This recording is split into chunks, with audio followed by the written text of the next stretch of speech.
At nandito na nga tayo mga ka-fam sa last part ng ating season 1. Charot. Series. So ito na yung pinaka-last na dadaan na natin papuntang Lulugayan Falls. Di ba kita nyo naman ang ganda? River pa lang po yan. Pero na-miss po namin yung registration booth kasi hindi namin alam na nadaanan na pala namin. Nakakala kasi namin nandun mismo sa may entrance ng falls.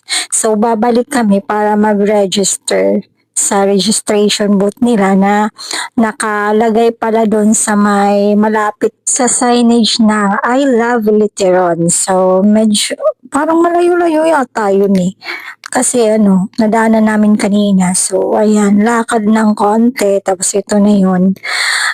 Yung sister ko yung pumunta dito para mag-register. Kasi pwede naman isang tao lang. Tapos, ayan, nag-ask lang siya kung magkano yung entrance fee. Tapos, yung entrance fee pala nila is 100 pesos. Tapos, merong bayad sa tour guide na 300 pesos kasi hindi nga raw pwede na walang tour guide kasi may history na kasi doon daw. May isang tourist foreigner na tumalon doon sa may falls tapos ilang days bago siya na-recover. Kaya ngayon nag-aano na sila ng tour guide para maano din kung saan lang pwede maligo, saan pwedeng pumunta, ayun, para hindi na mangyari yung nangyari noon. Kasi hindi naman, di ba, maganda sa paningin kapag yung isang tourist spot may mga nangyayaring ganon para hindi na maulit. So, ayun lang. Tapos may mga cottages rin doon. So, I don't know kung magkano, hindi na rin siguro natanong ng sister ko, hindi ko rin natanong. Bali, 500 pesos lang yung binayaran namin kasi naka-discount kami ng isa. Kasi tatlo nga kami. So, ayan, lakad kami ulit pabalik. Tapos, yung tour guide namin is naghihintay na doon sa area kung saan kami nagpark ng aming mga motor. So, maglalakad ulit kami pabalik doon and sakay ulit ng motor. Tapos, ayun na, diretso na sa Lulugayan Falls. Hindi ako makasakay tour guide. Yahay mo. Picture eh. Kuya ako mag-cover ng picture. Gagi.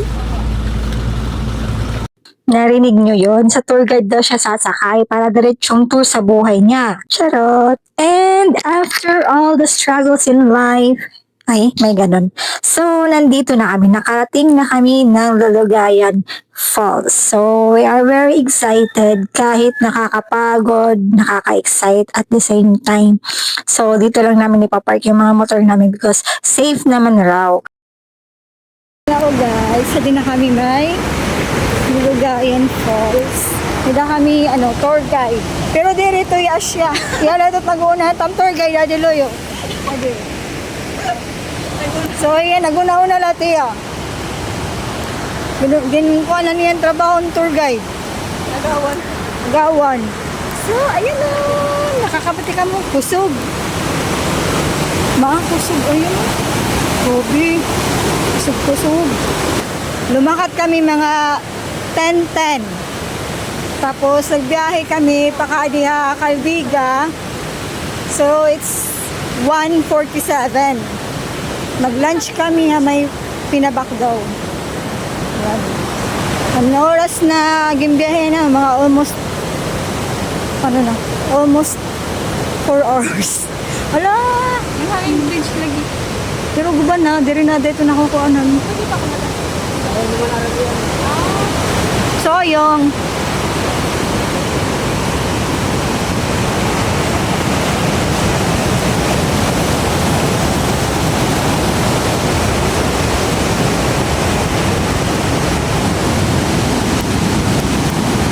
So, feeling ko Camila taadi. Camila digit ko Tao yan na.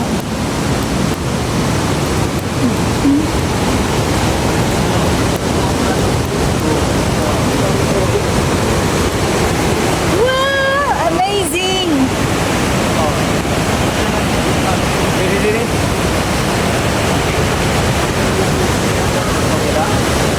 Ha? Why nakita man ka mo di ba Karen? As in makusog. See? Oh. Bahin ka maadara. Kuan. Lagyan o. Hindi ko makakargo.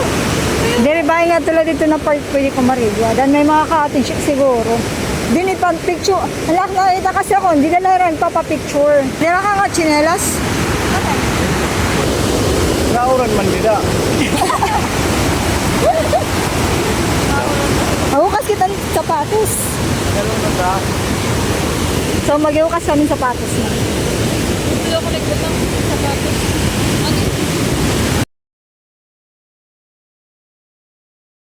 And this is it, mga ka-fam. Super worth it talaga ng aming pagpunta rito. Para siyang mini Niagara Falls. Napakalamig ng tubig niya, mga ka-fam. Tapos, yung talsik talaga ng tubig as in parang umuulan. So, parang basang sisiw na kami dyan. Hindi pa kami naliligo pero basang-basa na kami. So, para po sa mga nature lover dyan, mag-explore lang ng mag-explore. Maraming magagandang tanawin dito sa Pilipinas. Unahin nyo na po yung Region 8. And thank you so much nga pala mga ka-fam sa panonood. Upload na lang po ako ng other activities namin dito sa Lulugayan Falls. Please follow, like, and share. Salamat!